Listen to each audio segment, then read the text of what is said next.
Hi, I'm Pete, and welcome to Just a Few Acres Farm. Well, like I've been saying, we've gotten a lot of rain in the last week, on top of a wet summer overall, and I want to show you some of the damage. This is embarrassing for me, so please be gentle. As you know, last week we moved the hay feeder into this heifer yard here because we were going to separate the herd. Well, it's been too wet to do that. Everything is just too muddy. Look at this mess they made here. It is just soup. So this morning we got the hay ring out of here. And we thought about putting it back where it was here, but I want to get the cows out of the mud. I'm tired of it. So we moved the ring down into the laneway that goes down to the lower pastures. Put it in here where it's nice and dry. I do not like showing the cattle this way. I mean, it's been raining so much. Our farm isn't designed for extreme cases like this. Normally our yard in the grove there is dry all summer, and yes, I could put some gutters on the barn and gutters are a nightmare in this climate. So first of all, you got to put up the gutter, and then you got to put snow guards on the roof, and hopefully they'll keep the ice and snow from tearing the gutters off when it slides off the roof. And then you've got to deal with leaves from the trees clogging up the gutters and climbing up and cleaning them out twice a year. And then you've got to deal with, well, where am I going to put the water that the gutters take? Yes, you could use it to water the cows, but a lot more, it's not like it's matching the demand of the cows. So when you get a big rainstorm, there's thousands of gallons that come off that roof. I'm not storing it for the cows. That's just goofy. I'd have to worry about water quality issues, algae, all that kind of stuff. And so if this kind of weather continues, I will have to put a gutter on there or something to take care of the water, or move the cows out of that yard for the summer. But I'm not basing how I build our farm on one extreme weather year. There has to be at least two for me to seriously think about it. Meanwhile, we're dealing with it as best we can. Now the pigs, on the other hand, I think they kind of like this mud. Yesterday I let the little pigs out, took off the plywood I'd put on. I've been bedding this area with hay, so at least they got one dry place to go to. And the little pigs and the big pigs are getting along just fine. All right, guys? You're one big happy family. After all, you're all half siblings, right? You got the same dad. Here you go.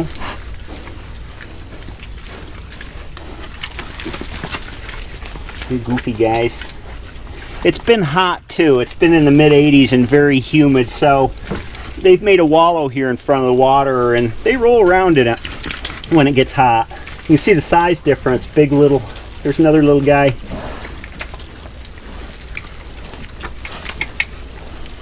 And to help them get along better, I've put out 4 feed trays now. And so when they all come to eat, there's plenty of space for them to spread out. And actually, when the little ones are eating alongside the big ones aren't pushing them around at all. So with pigs, it matters by batch, kind of. You know, you get some batches that are really aggressive. You get other batches like these that aren't so aggressive, and I'm thankful for that. These are the pullets that we started growing out to be laying hens starting this fall. They'll be old enough. And we started them in the brooder in the spring, moved them into the winter house to grow out because we can't mix little laying hens with the big laying hens out in the field. They get bullied too much. Anyway, last week we opened the doors to the yards. There's one yard here and one yard on the other side. So these pullets have been busy tearing down all the stuff that's grown up in the pen, and that's an enjoyable activity for chickens, I think. As I said, we haven't gotten around to dividing the herd for breeding yet, so the 2 bulls, Titus and Orden, are still here in the barn and out the back in the winter pasture. I'm hoping they'll dry up soon so that we can put them with the cows and divide everybody up. It's a big job, and I don't want to do it in the mud. I've been kind of bummed during all this rain because I get stuck in the house some days when it's raining. We come out and do the chores twice a day, and I try to catch up on stuff that I need to do in the house. But today, there's only a 40% chance of rain, and tomorrow's supposed to be sunny and hot, up in the upper 80s, and Wednesday looks kind of dicey. I'm thinking there's enough time here to get some hay cut and baled. Before I can mow this mess, there's a hose that comes from the hydrant in the barn over here and snakes through, and we just pull it around to the different chicken boxes. Plus we've got wiring coming out of the barn, an extension cord that goes and feeds the lights on the turkey ark to keep the predators away at night. So we've got to move all that stuff out of the way so I can cut the field. First I got to find the hose though. Here's the electric cord. Here's the hose.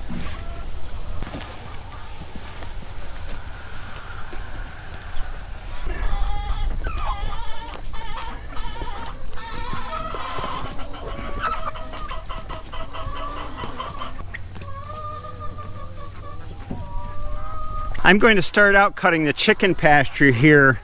It's a mess. I explained it in a video about a week ago. It really needs it. One of the ways that I keep weeds down in my pastures and hay fields is typically I cut them 3 times a year for hay, and then I may clip pastures once to help keep the weeds down as well. Well, with 2 cuttings this year, this being the second cutting, the hot weather weeds have had more time to come up, and I hate it. I hate the way it looks, so we're going to get it out of here.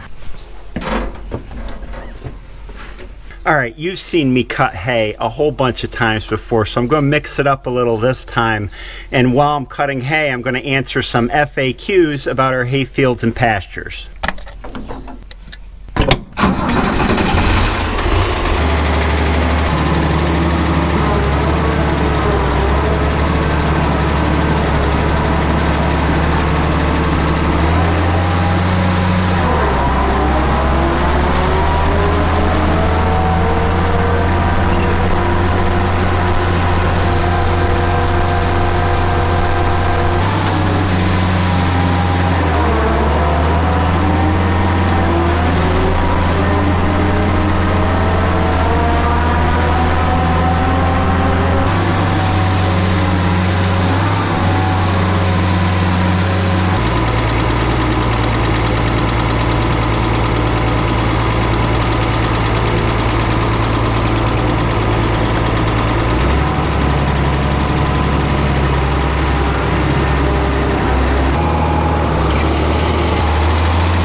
Fun facts and frequently asked questions about our hay and pasture fields. Why don't I make silage or baleage, which is the baled form of silage? Well, I don't, because I don't have the storage facilities for plain silage, which either need a silo or a bunk to store in, and you have to cover it with plastic to keep the oxygen out of it, because making silage is an anaerobic fermentation process. I don't make baleage because of all the plastic waste. Baleage is made by wrapping the bales with plastic either in a long row, so it looks like a big white worm with the plastic on it, or wrapping each individual bale so they look like white marshmallows. And that's a lot of plastic to use. I have no way to recycle it, and that's the reason I don't make baleage. Yes, I'd love to feed silage or baleage, but I can't deal with all that wasted plastic. The sun's coming out! Do I ever need to plow up and reseed my fields or reseed them, say frost seeding for clover? I've never had to. Our fields are going 8 years now, and the original seedings are going strong. I think it's all about how you take care of them. So this field that I'm mowing here needs different care. The weeds have gotten to be way too much, and part of that's the wet summer, but part of it's also that I haven't heavily composted this field, put compost on it, in at least 5 years. And so if you keep the proper nutrition for the grass and you keep the proper pH to grow the grass, along with cutting it at the right time or clipping pastures at the right time, I've found that the weeds stay at bay nicely. In all of our other fields this holds true. I see no need to reseed going 8 years. After 20 years, who knows, maybe I will, but I'm reluctant to ever plow up a field unless I absolutely have to, because it damages all the systems in the soil so much, the living systems, all the life that brings nutrients to the plants and that the plants exist in symbiosis with. So plowing is a last resort for me. Die, burdock! Die! Do you have dedicated hay fields and dedicated pastures, or do they rotate? We rotate our fields, so I've found that the best way to keep them growing well is to pasture cattle on a field for about a 2-year stretch and then rest them for 1. So our fields go through that sort of rotation. All but one of our fields are fenced, and the consequences I've found if I don't rotate the fields, because I've experimented with this, is if you heavily graze a field year after year, you wind up with what I think is bad soil compaction. The grass just doesn't come back the way it should. So if I rest that field for a year and take hay off of it 2 or 3 times, the soil and the grass come back. It's just my experience, it's what I've seen. And this is why we use temporary fencing to make daily paddocks for the cattle instead of putting in permanent fencing and just working them through a set of permanent paddocks, because I need to be able to open up the field in the years that we're making hay out of it. And the temporary fencing is really no big deal to move. The other advantage to the temporary fencing is I can adjust the paddock size based on the grass growth to get optimal grazing. Here's another common question. How much fuel did you use doing that? Well, the field I'm cutting, I think, is 5 acres. Actually, that's what I always say about every field, but I do think this one's 5 acres. I'll burn about 5 gallons of diesel cutting this field. So I guess that's a gallon an acre, and I'll probably burn another gallon an acre or so, tedding it and raking it and baling it. So I'll have 2 gallons an acre into it, maybe 3 gallons an acre. It's just a seat of the pants guess. My tractors don't really use that much fuel. The fuel tank on the 656 is around 35 gallons. It's kind of like the fuel tank on a full-size truck, and the fuel tanks on the H and the M are more like what you'd have on a car. The H's fuel tank, I think, and somebody can correct me, it's around 12 gallons or something like that. I really don't burn that much fuel in a season. Round and round and round. That's all there is to it, really. Getting close now.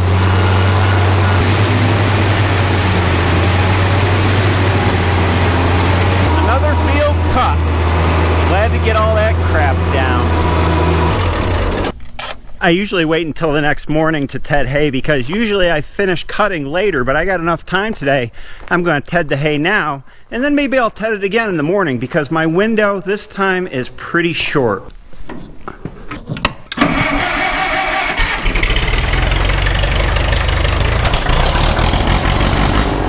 Oh yeah. By the way, this is why the PTO shaft looks back, because the shield wobbles. It's nothing to do with the shaft itself or the U-joints. But you gotta beware of that wobbly muffler. No, it's not wobbling so much today. I get this question all the time. How come you windrow the hay or put it in piles behind the haybine when you're cutting and then just go back and spread it all out? Why don't you just let the haybine spread it all out when it's cutting? Well, the reason for that is because the haybine needs a clear space at the inside shoe where the cutter head is driven by the wobble box. That shoe needs to ride in a clear space of cut grass without any grass laying on top of it, or the whole business clogs up and then you're in for a worldly hurt. Boy, there is a ton of swallows flying around. It's hard to see them on the screen, I know, but it sure is cool. Wowie, look at them all. This is the traditional way of checking the fuel on these old Farmalls.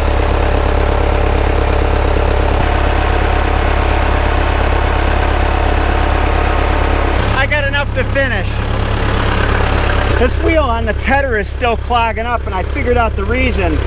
It's because at this tine is out and it's dropping hay into it. I just need to unbolt this one and take this loose piece off.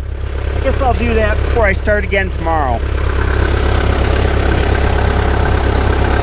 There's Hillary doing the afternoon chores. Chickens and turkeys. Well, that's it. I am so glad to have this field cut. Moving the chicken boxes was getting to be a real pain with the tall grass, and this will make it so much easier. Here's yet another question I always get. Can you start this ever on diesel? And the answer I just figured out is yes. Pull the diesel throttle up. It's in diesel mode. The tractor's warmed up and it'll start on diesel now. Luckily the starter and the battery are strong enough to turn it over under higher compression, and she pops right off. Well, that's about my day. Howdy, piggers. How are you guys doing? Hey, little ones. You guys getting along all right?